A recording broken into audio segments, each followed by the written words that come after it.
नेपाल में एक plane crash हो गया। हाँ बाबू, 68 पैसेंजर थे और 4 क्रू मेंबर थे।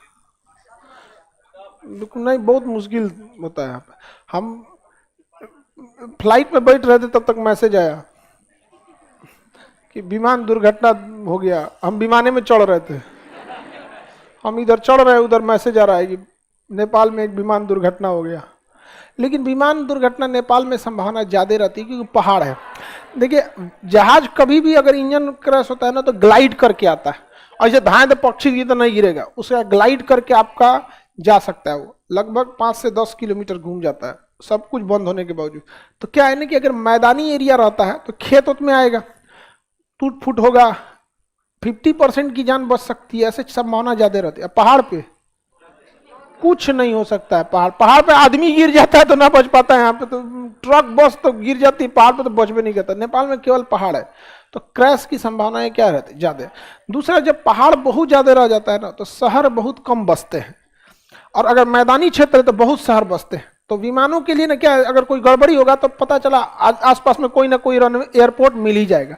दिल्ली से अगर जा रहा है कलकत्ता के लिए तो दिल्ली से निकला आगरा कुछ दूर में मिल जाएगा, मैनपुरी मिल जाएगा, आगे आएगा कानपुर मिलेगा, लखनऊ मिलेगा, अयोध्या में बन ही रहा है वहां पे, बनारस वाला मिल जाएगा, पटना वाला मिल जाएगा, यहाँ तो रास्ता में कई को मिल जाते हैं सब में, समझ में। लेकिन नेपाल वगैरह पहाड़ी एरिया, वहाँ बहुत दिक्कत है।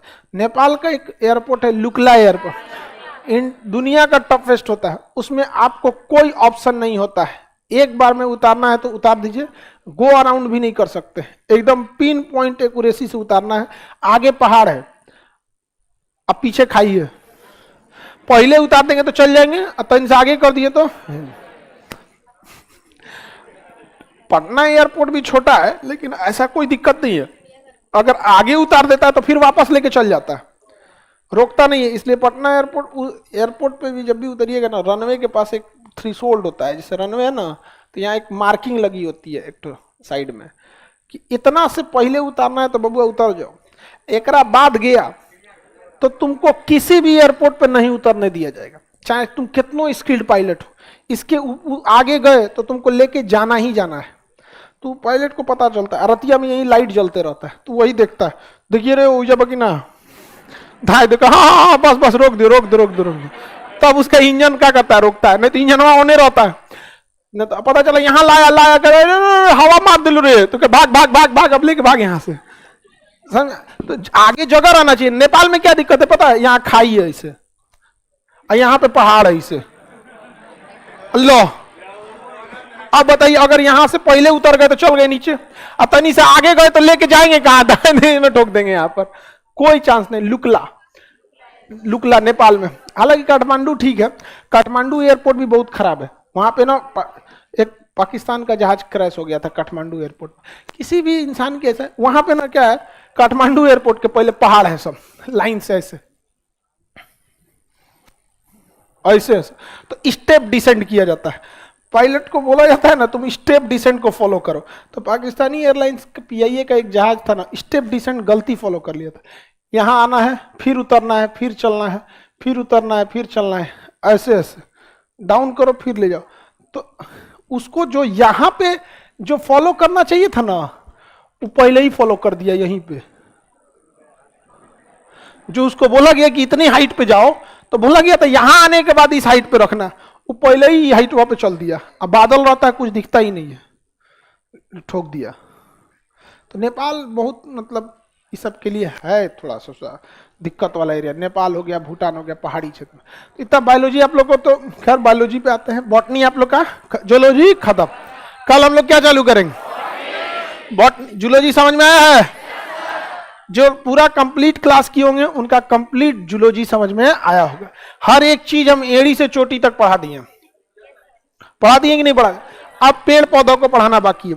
आपका किसी भी स्टेट पीसीएस में जाइएगा, आपका एक क्वेश्चन नहीं छूटेगा, इस बात की गारंटी। समझा गया? यूपीएससी में थोड़ा सा क्या प्रॉब्लम आएगा, वहां साइंस एंड टेक पूछता है। समझ में गया? Science and tech. तो क्या टेक्नोलॉजी भी पढ़ाएंगे? क्या दिक्कत है? किसी को दिक्कत? आज बीपीएससी के लिए ओरिएंटेशन क्लास कर लेते हैं। जो लड़के बीपीएससी का फॉर्म नहीं भरे हैं वो लोग भी समझ जाएंगे कि एक्चुअल में पढ़ना क्या है, क्योंकि आने वाले समय में जो लड़का गहराई से समझ गया कि बीपीएससी क्या है, हम गारंटी करते हैं कि रेलवे एसएससी को नहीं देखेगा, स्पेशली बिहार का है वहां पे, लेकिन समझ ही नहीं पाते हैं लोग। और अब क्या है कि अब ऐसे जोड़ दिया है, बहुत इजी है। और ऐसे के लिए इंडिया के सबसे बेस्ट टीचर है धर्मेंद्र सर, और बिहार के आरा के ही हैं। हाँ, दिल्ली में है, दिल्ली में उनसे बहुत जल्दी वो आके यहाँ क्लास भी लेंगे आप लोग से ऐसे के लिए। और ऐसे को इतने अच्छे से डिजाइन किया गया है, उनसे ही कहते हैं कि ऐसे के लिए तो उन्होंने बहुत सारा सिलेबस को बताया। पर थोड़ा सा समझते हैं कि दिल्ली और पटना की डिस्टेंस थोड़ी सी भी अच्छी खासी भी है, लेकिन आप लोग को दिक्कत नहीं होगा। एक चीज ध्यान से समझ जाइएगा, आप यहाँ जो भी सब्जेक्ट पढ़िएगा उसकी एक चीज हमेशा याद रखिए, इंडियाज बेस्ट टीचर। और कई चीज में आप देखे होंगे थोड़ा सा हमारा डिले भी हो गया। हम आपको बोले थे कि यूपीएससी बैच वर्षगांठ के दिन आपसे वादा किए थे 12 जून को, 6 महीना लग गया, क्योंकि टीचर्स भी तो है। वरना हमारे पास आप बिलीव नहीं कीजिएगा, जितने लोगों को हम जानते नहीं थे उससे ज्यादा लोगों का हमारे पास वो रिज्यूम आ गया कि सर हम भी पढ़ाते हैं, हम भी पढ़ाते हैं। हम कहे कि भैया हमारे बच्चों के साथ खेलने के लिए आपको ना दे देंगे भैया, बड़ा भरोसा से आया सब हमारे पास। ऐसे नहीं हो जाता है कि कल को कोई बैच लॉन्च कर देंगे तो लड़का आ जाएगा, कल को कोई कह दे कि हम 50 रुपए में हम यूपीएससी देते हैं, एडमिशन ले लेगा, 50 भी महंग हो जाएगा, जबकि इसकी कोई वैल्यू नहीं है आज के समय में 50 का। आप एडमिशन लीजिएगा। तो ऑनलाइन में लोगों को कहना आसान होता है।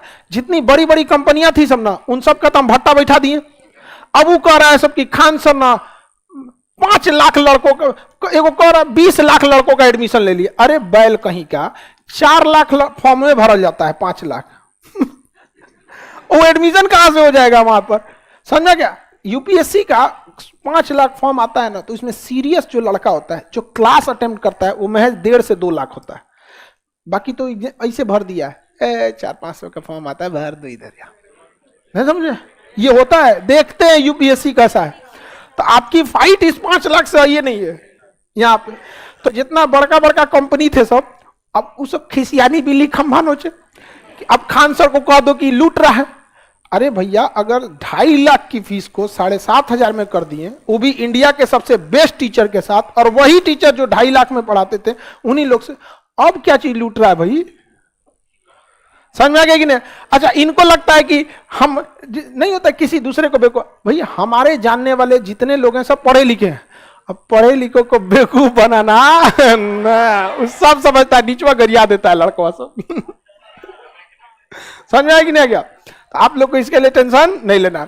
बीपीएससी में जो सिलेबस चेंज किया, आप देखिएगा बिहार का जितना पुराना पैटर्न है सब धाराशायी हो जाएगा। इसे का निबंध का कोई आइडिया नहीं है बिहार में कोई। और इस बात के लिए भी रेडी रहिएगा, एथिक्स भी हो जाएगा, संभवतः एथिक्स भी जोड़ देगा, क्योंकि सेम यूपीएससी पैटर्न को फॉलो कर रहा है। बड़ा बदलाव हो जाता है एथिक्स का, संभवतः इसलिए नहीं रोका गया, लेकिन 1 से 1.5 साल के अंदर हो सकता है कि आपसे क्या जोड़ दे, एथिक्स भी। तो उसके लिए भी आपको दिक्कत नहीं होगा, ठीक है? आप वैसे टीचर से पढ़ेंगे जो ऑल ओवर इंडिया रैंक 1 जिन्होंने दिया, ऑल ओवर इंडिया 1। एक समय था, आज से 1 साल पहले, ऐसा सपना एक गरीब लड़का नहीं देख सकता था, लेकिन गरीबी कोई अपराध नहीं। तो आप लोग रेडी रहेंगे। 4 बजे हम लोग ओरिएंटेशन कर लेंगे, सिलेबस वगैरह समझा देंगे, डिटेल्स वगैरह बता देंगे कौन कौन सा चीज कैसे होगा, ठीक है?